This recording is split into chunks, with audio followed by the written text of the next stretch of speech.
Well, hello, hello, hello. I'm going to do a little series called The Jewish Parties in the New Testament times, around Jesus' times. So basically, Judaism by this point in the New Testament times was very diverse. You know of the Pharisees, the Sadducees, the Herodenes.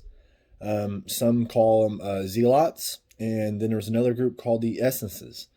But we're going to talk in part one about Pharisees because they were the biggest group. The Pharisees, they were the most important group, like I'd said during this time. They appeared in the gospel as Jesus's opponent, pretty much. You could say they were against every single thing this man did from the start of his ministry till the end of him being on the cross. But Paul claimed also that he was a Pharisee before he became a Christian. You can find this in Philippians chapter 3, verse 5. They were the most numerous of the groups, although Josephus stated that they were only numbered about 6,000. That was around that time a fairly big group of people that followed the Pharisees. They controlled the synagogues and exercised great control over the general population, pretty much. A lot of people came to them. If anybody's watching Chosen, I mean, you can, I didn't really watch much of it, but you can see through that series really how big and important the Pharisees were during that time. They had little interest in politics, though. The Pharisees opposed Jesus because he refused to accept the teachings of the oral law. They didn't like that Jesus sometimes performed miracles on the Sabbath day. But these were the people they were. Some of the dates of existence that we have for them is really kind of unknown. But they do know that a man by the name of Jonathan from 160 to 143 BC is maybe around the starting point of them. They declined in power under John Hyrcanus. In 134 to 104 BC, they started declining a little bit, but then the resurrection and resurgence came among a man by the name of Salome Alexander in 76 BC. So, of course, they went by the name of Pharisees for three reasons. They're separating themselves from the people, you could say. They didn't want to, because Pharisee stands for the separated ones. So that's one of my beliefs of why, educated beliefs of why they name themselves the Pharisees, is to separate themselves from people. The second reason I would say is to their separating themselves is the study of the law. They were really big on the Torah and Old Testament. 3, to their separating themselves from the pagan practices of that time. A lot of their origins were probably spiritual descents of Hasdim, which was a religious freedom fighters around back in the day by a man of Judas Maccabee from the book of Maccabees, which is not in our traditional Bible. It is in the Catholic Bible. I don't suggest people that are newer believers read these things, only because it would veer you away from where you need to get your knowledge in Jesus before you would really do any more digging deeper into stuff like that. That's why just listen to some educated people that are going to tell you some of the things. They were the most numerous, like I said, of the Jewish people, the Jewish parties, descendants of the Hasdim religion, members of the middle class, mostly businessmen, merchants, and tradesmen, were in the society of this. Their beliefs were monotheistic, which means believing in one true God. But of course, there was some issues with that, which we'll get into later. They viewed the entirety of the Old Testament, the Torah, the prophets, the writings, as authoritative. And they truly believed it was authoritative.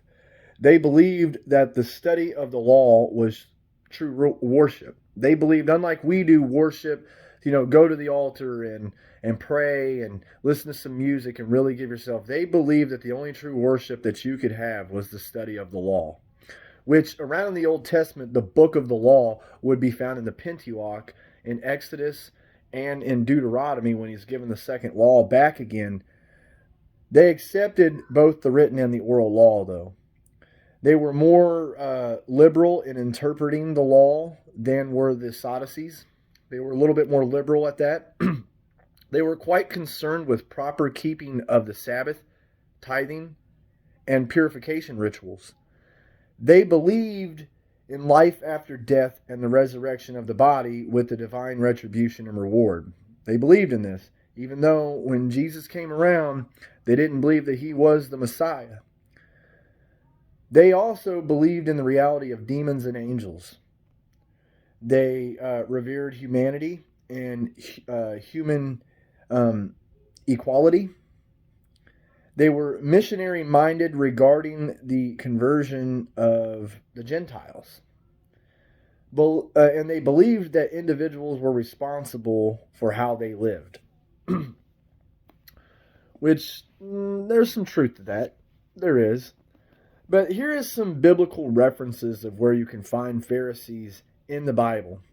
And they'll pop up on the bottom of the screen too. Matthew chapter 3, verses 7 through 10. And then again, chapter 5, verse 20. Chapter 9, verse 14. Chapter 16, verse 1 and verses 6 through 12. Chapter 22, verses 15 through 22 and verses 34 through 36. And chapter 23, verses 2 through 36. And then also in the book of Mark, you can find it in Mark chapter 3, verse 6, chapter 7, verses 3 through 5, chapter 8, verses 15, and chapter 12, verses 13 through 17. Then in Luke chapter 6, verse 7, chapter 7, verses 36 through 39, chapter 11, verses 37 through 44, and chapter 18, verses 9 through 14. And then in the book of John, in the gospel part, not John 1, 2, and 3, but the gospel of John, you can find it in chapter 3, verse 1, chapter 9, verses 13 through 16, chapter 11, verses 46 through 47, and chapter 12, verse 19. Then you could find it, the Pharisees also in the book of Acts, chapter 23, verses 6 through 10, and Philippians, chapter 3, verses 4 through 6 is where you can find them. I'm going to go a little over the activities of them before we close this up. These videos ain't going to be as long as some of my videos usually are, like my Bible studies. Some of their activities, they were developers of oral tradition. They taught the way to God was through obedience to the law, and the law only. They changed Judaism from a religion of sacrifice to a religion of law. Progressive thinkers regarding the adaptation of the law to new situations. They opposed Jesus because he would not accept the teachings of the oral law as binding. They also, some of their activities were established and controlled synagogues, pretty much a dictatorship in the synagogues. They also exercised great control over the general population. They got, which really, if you can kind of think about that, they didn't like politics, but if you get yourself involved in the general population sometimes, you could get involved with politics. They served as religious authorities for most of the Jews. They took several ceremonies from the temple to the home. They emphasized ethics as opposed to theological actions. So they didn't really always practice the theology that is in the Bible. They were basically more shunned with non-Pharisees as unclean. They kind of shunned them. They kind of treated them as there's really no hope for these people. They tended to have a self-sufficient and haunting attitude, which is a haunting attitude is kind of a detestable thing, I do believe. It says in the Bible, in Proverbs 6, it is a detestable thing. To have a haunting attitude, you would have haunting eyes. And this is some of the things the Pharisees did. So I thank you guys for listening to this video. And I'm going to at some point have a part 2 that will have the Sadducees and so on and so on. I'm going to break them down to be a little bit shorter. But Also, be looking out for Deuteronomy Bible Study Part 2 that's going to be coming out real soon. And then I'm going to be wrapping up the Messianic Prophecies Part 3.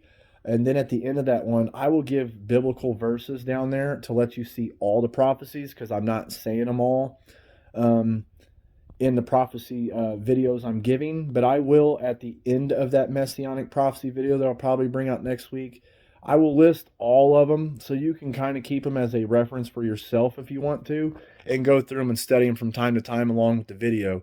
So God bless you guys. Like, subscribe, share, comment. In 2021, a lot of good things are happening in this ministry. We're growing, and I think it's partially because we're not ever asking for anything other than from the Lord. We're not asking for man or woman to give or do anything. We're keeping this strictly to God and strictly making it just His building, just a building of worship, and that's all it's meant for. So God bless you guys.